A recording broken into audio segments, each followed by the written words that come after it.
So cybersecurity is really important right now for companies, right? If you Google cybersecurity breaches in your region, in your industry vertical, basically anywhere, you can find cybersecurity breaches.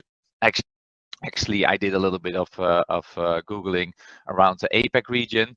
And because of giving this presentation, I didn't know this, but APAC turns out to be the most targeted region in the world, actually, which is obviously not the best title to have.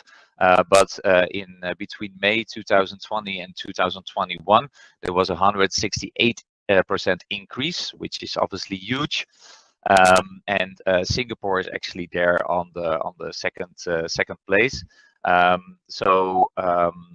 The real thing that stood out there is that lack of government regulation seems one of the main drivers, and the dwell time as well, which is extremely long in the APAC region. And the dwell time refers to the period of time that hackers gain access to the IT environment, but before the cybersecurity solutions that you have in place actually detect the problem.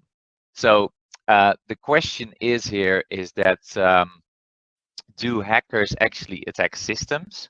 And this is actually not the case, because actually the cybersecurity attacks, they actually start 9 out of 10 times, actually 85% of the time, they start with people. This is the modern version of it, right? So we see that every day 3.4 billion mails are being sent out.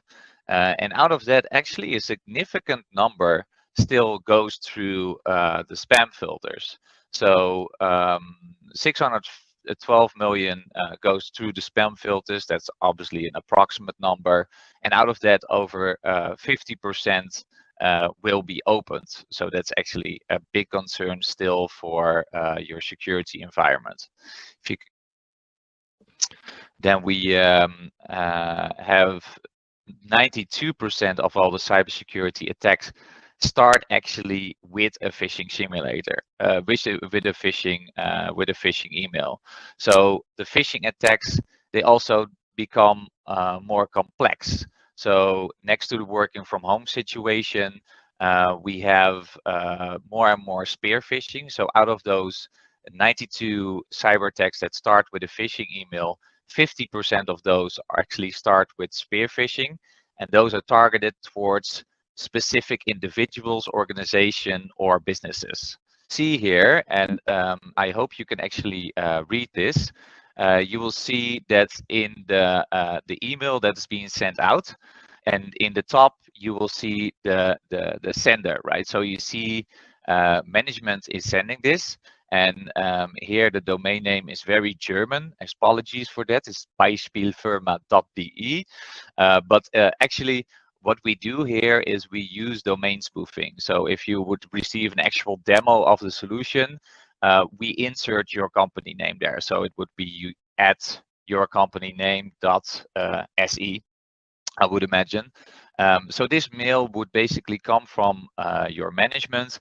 And what we typically do here, and this is actually our number one example in our simulation, that we actually send an attachment.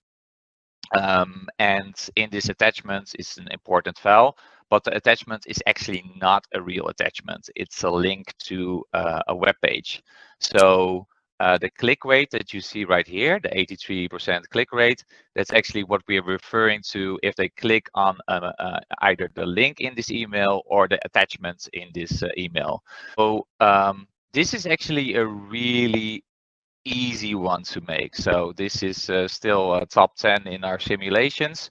And 50% of the people actually click on this. And this seems to come from a Xerox scanner. Very easy to make. It just has an attachment or something that looks like an attachment, which is actually like a little snippet.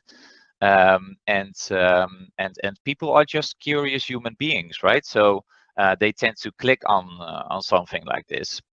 If we look at the top 10 psychological factors in our simulations, you see that trust, praise, and flattery and curiosity, they score amongst the best, right?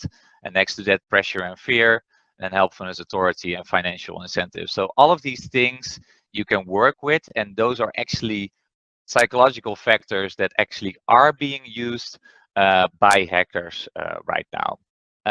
Basically, you see that a lot of attention is still focused on basic communication. So newsletters, internet, web-based training and e-learning scores quite well, but you see that a lot of time is also spent on seminars and webinars. And if you can go, so how people actually create habits. We are basically experts in the didactics in SoSafe. So everyone can gather the content on what cybersecurity means. Like if you spend multiple hours creating videos and such things, then you can actually create a database of content yourself. But this is not the way that people learn.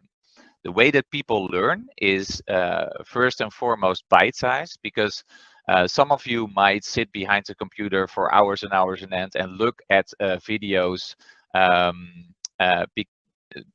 then in the end show see all the videos. But this is not the way that the typical employee actually learns. How you actually learn is you give a little snippet of information, and then the next time they sit behind the computer, you give the next snippet of information. And it also needs to be playful. For example, if you have this video database and it's just videos that you are looking at the whole time, it's not interactive, people become more dormant and they don't learn as well as if they have interactive puzzles to solve, some gamification that's being applied. So our solution basically exists out of three main pillars. So we call it teach, transfer, and act. So in teaching, we actually have our e-learning environment. You really see that the product is a continuous end user experience. So we really want to grasp their attention on the cybersecurity topic and come back every time. So we basically come back with the teaching every time, because like I said, repetition is the mother of skills. So that's a very important element in our solution. Solution is really best shown in a demo, because I was just trying to explain how that solution really looks like with the three pillars and everything. But in total honesty, if you see the domain spoofing for yourself, if you see how it operates, then that's actually the best way to take a look at what it can do for your company. And obviously for that, we work together with a local partner, right? So if you would like to plan a demo, please plan it with them, scan the QR code that you see. If you wish to learn more about our services, visit www.bcpasia.com.